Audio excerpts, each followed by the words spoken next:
हम mathematical reasoning पढ़ रहे हैं।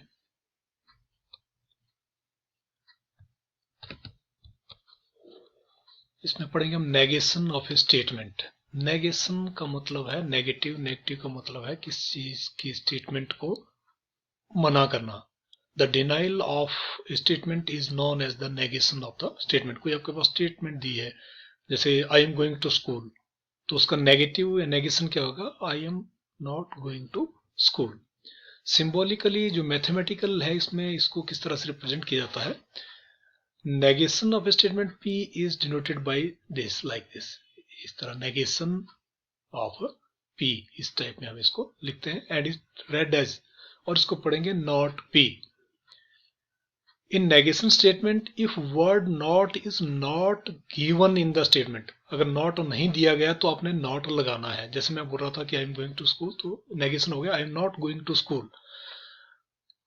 If word not is given in the statement, अगर नॉट दिया हुआ है देन रिमूव कर लेना है नॉट को। जैसे सपोज आपके पास स्टेटमेंट है कि आई एम नॉट सिंगिंग, तो इसका नेगेशन क्या होगा? नॉट को हटा देंगे, आई एम सिंगिंग।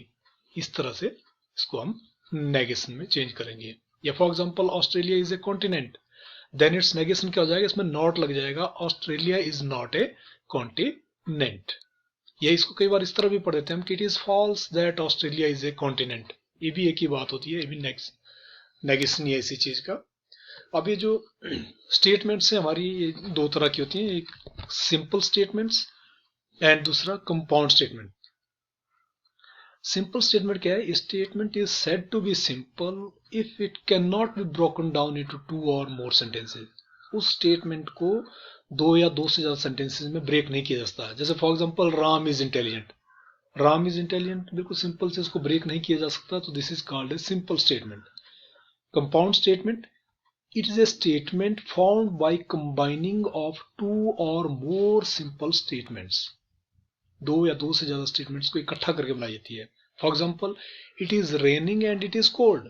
अब देखिए इसमें दो क्लियर दिख रही है कि इट इज रेनिंग, एक तो ये है, और दूसरी है कि इट इज कोल्ड। तो अगर इस तरह हम इनको अलग अलग करेंगे कि आपका दिस P अगर आपके पास दी, सपोज हम इसको Q नाम देते हैं कि Q is equal to it is raining.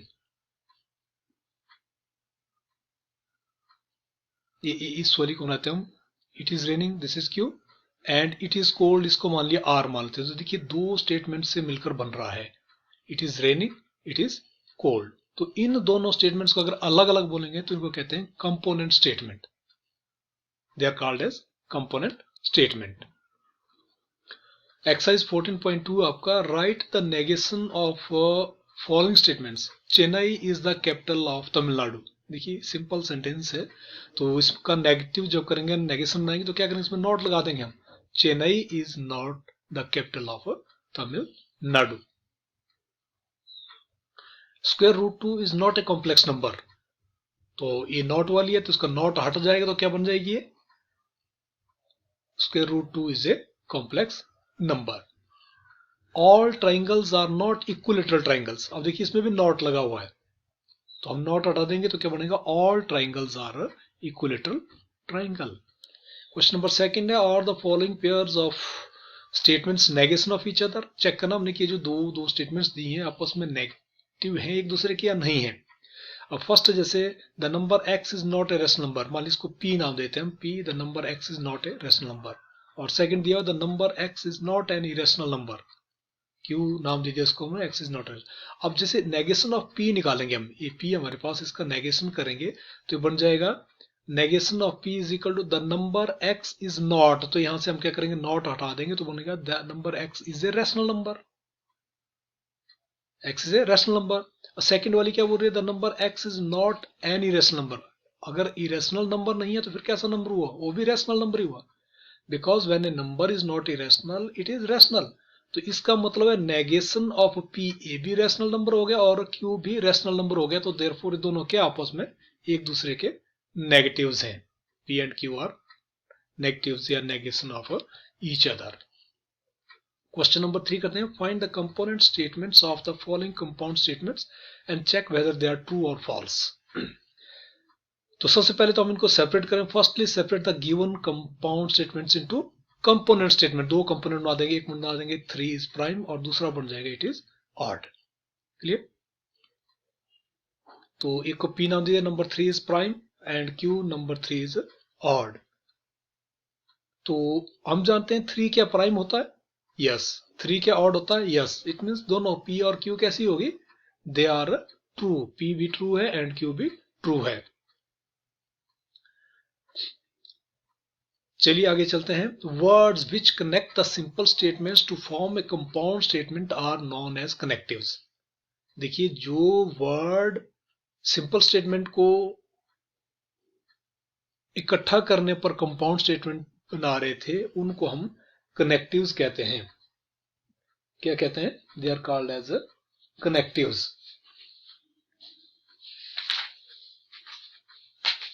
जैसे हमने अभी पढ़ा था,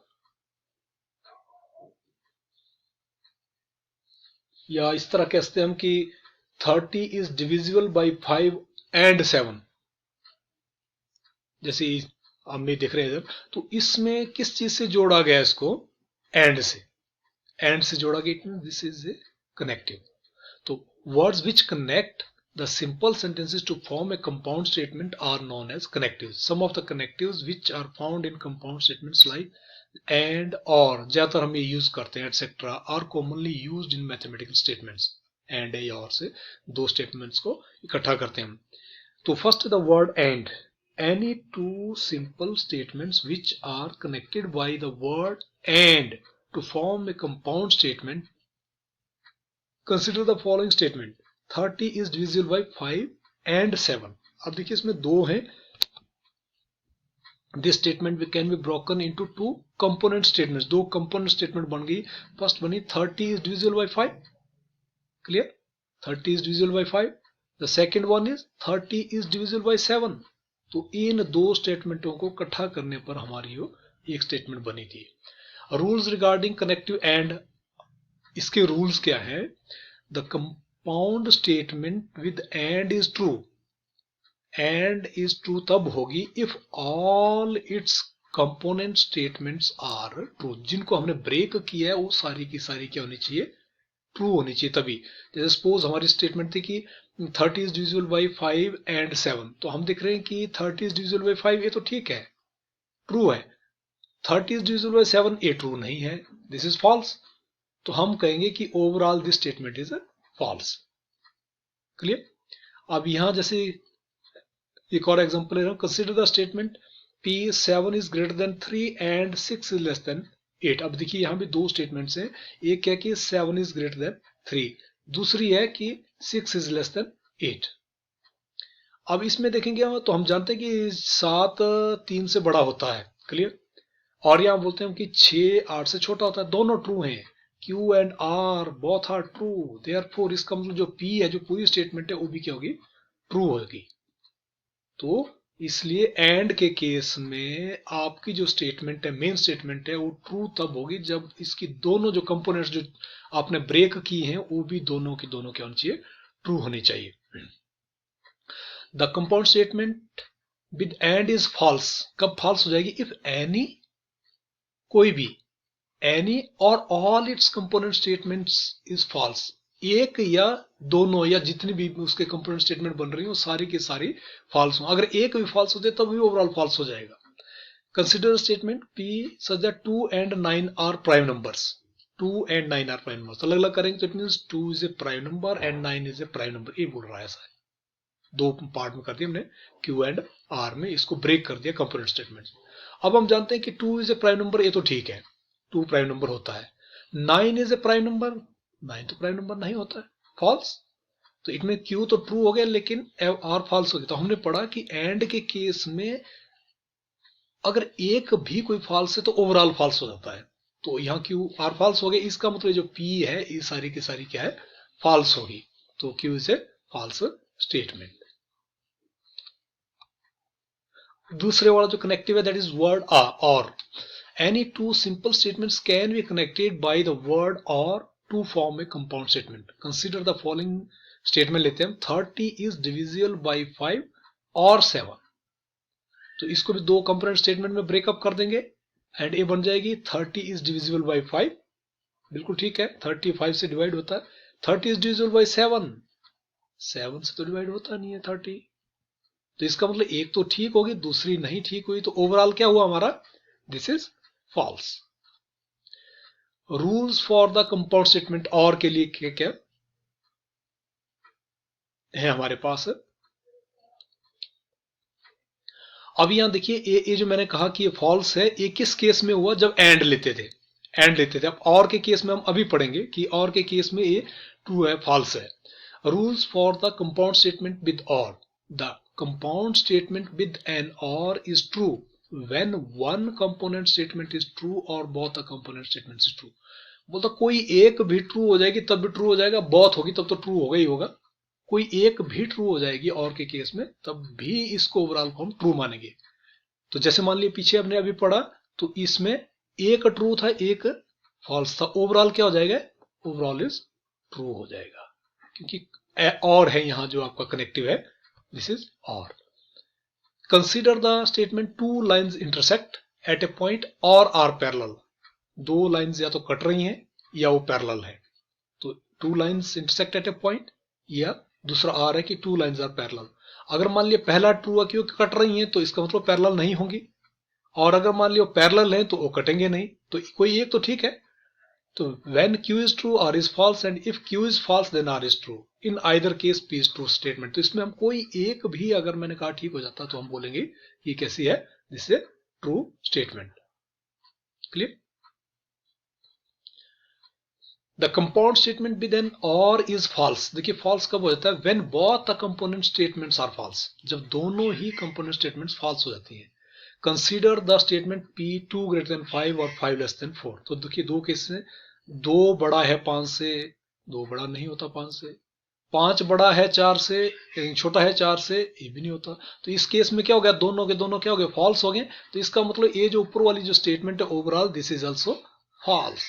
तो ये भी कैसी रहेगी, फॉल्स स्टेटमेंट रहेगी आपकी। There are two types of connectives और भी दो तरह के हैं, inclusive or exclusive or. Let us try to know the difference. Consider the following statements. Or statement is inclusive if either P और Q or both P and Q are possible. या तो अकेला P पॉसिबल है या अकेला Q possible, या दोनों ही possible, P and Q दोनों पॉसिबल हो, तो उसको बोलते हैं हम इंक्लूसिव आर। एन और statement is exclusive if P और Q आर पॉसिबल। P या Q तो पॉसिबल है, लेकिन जब दोनों को लेंगे P एंड Q तो नॉट पॉसिबल हो, उसको बोलते हैं हम एक्सक्लूसिव और। फॉर एग्जाम्पल सनराइजेस और मून सेट्स। अब यहां देखिए यह और है, ये एक्सक्लूसिव है। क्यों एक्सक्लूसिव है, क्योंकि sunrises and moon sets can not be true simultaneously. ऐसा नहीं होता कि जी सनराइज हो रहा है और मून सेट्स हो रहा है। कई बार सन और मून नजदीक नजदीक होते हैं, दोनों ही राइज कर रहे होते हैं, दोनों सेट्स भी कर रहे होते हैं, क्लियर, अलग अलग। तो इसको हम लेते हैं एक्सक्लूसिव और में। नेक्स्ट आता है quantifiers. Quantifiers, phrases like there exists and for all are called quantifiers. There exists या for all, depending upon the content of the statement. The phrases there exists may be replaced by the phrases like there is, or there is at least one, or it is possible to find, or some. Similarly, the phrase for all can be replaced by for every. Consider the following statement. मान लिए लेते हैं हम, there exists an even number x such that x is also a prime number. There exists an even number x such that x is also a prime number. या the sum of angles of the triangle is 180 degree for all triangles. Now statement P पहले वाली, there is at least one even number such that is also a prime number. तो देखिए हम जानते हैं 2 ऐसा number होता है जो इवन नंबर भी है और प्राइम भी है। The statement Q means that for every triangle the angle sum of angle is 180 degree. When we write the negation of the statement, there exists को रिप्लेस किया जाता है for all से, and for all को replace किया जाता है there exists से। तो ये हमारे क्वांटिफायर्स। Thank you.